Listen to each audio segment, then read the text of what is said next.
everybody. This is a little bit about my life, my background, my upbringing, and things like that. Growing up in a strict religion, um, I still practice it to this day. I just left the church.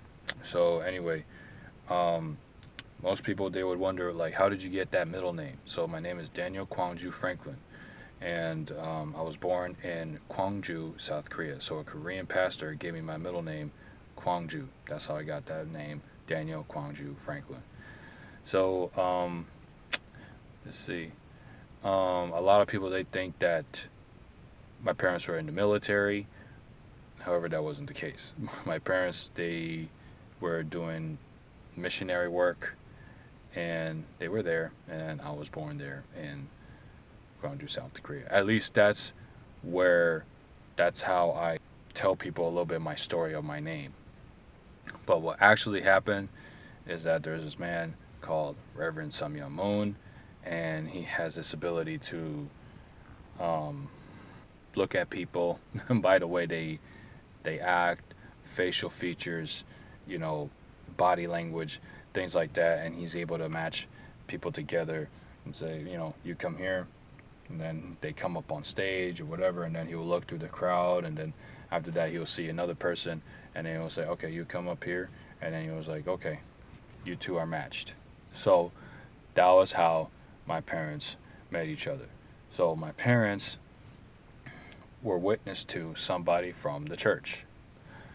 That's how they became members. Most people, that's just how it works. So they are first generation.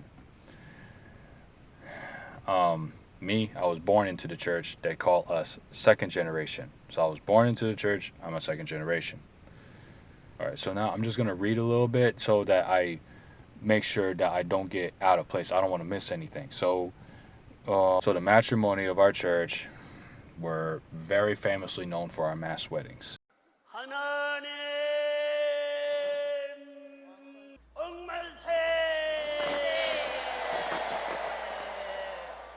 Weddings. We created that. The mass weddings. Now we're starting to see people that are not even part of the Unification Church or Family Federation for World Peace doing that. So maybe it's a maybe it's a good idea. So anyway, in unificationist ideology, uh, marriage in our church means the blessing. It's called the blessing. Excuse me. It's called the blessing. My parents in 1988 were called to come to Korea and get blessed. My mom is originally Argentinian. My dad is foundational Black American. So after my parents get blessed, I move over to, well, I don't, first of all, I don't remember anything. I was only 9 months old. So all I remember is growing up eventually and liking a lot of Asian sounds. I really like, especially Asian instruments and hip hop music. I'm pretty sure that had to do a lot with me being in the womb in South Korea. I don't know. So, but yeah, I don't remember anything. And so my parents moved all of us to New Jersey. My parents also decided to have me just as an American citizen because once I turned 18, I wanted to have dual citizenship at first. I was like, oh man, why didn't you have me as a dual citizen? Like I can be American and I can be South Korean. But they told me that if I were to do that, once I turn 18, I would have to join the South Korean army and serve for 2 years. Actually, at that time, it was 3 years. So they were like, oh, wait, no. Just make him an American citizen. So I'm not Korean, even though I was born there. I'm just an American citizen. I'm going to talk about something a little bit touchy, but I feel like it's time. So, um, so I was born into this movement. The children that are born into the church are called second generation, like I said, so I'm a second generation unificationist. Unificationist, that's what we're called.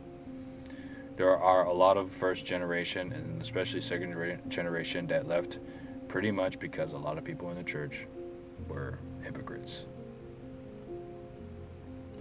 They gossip, judge people, steal credit of other people's missionary work, and some are even racist. It's stupid if you are racist, because if you're going to be a unificationist, the whole point of joining this movement is to break down racial barriers, religious barriers, cultural barriers. That's why Reverend and Mrs. Moon, mainly Reverend Moon, would match different races together. He matched a lot of black and white together. Unfortunately, I've been hearing a lot of stories that it was a lot of white American members that did not want to be with black American members. Black American members were willing to do it. The white American members didn't want to do it.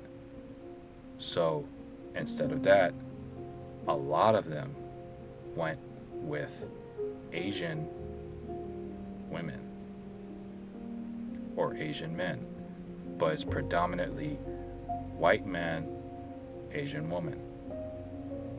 This is why even to this day, you see a lot of that. I think the whole term Wasian actually came from our church. That's just my personal belief. I may be wrong.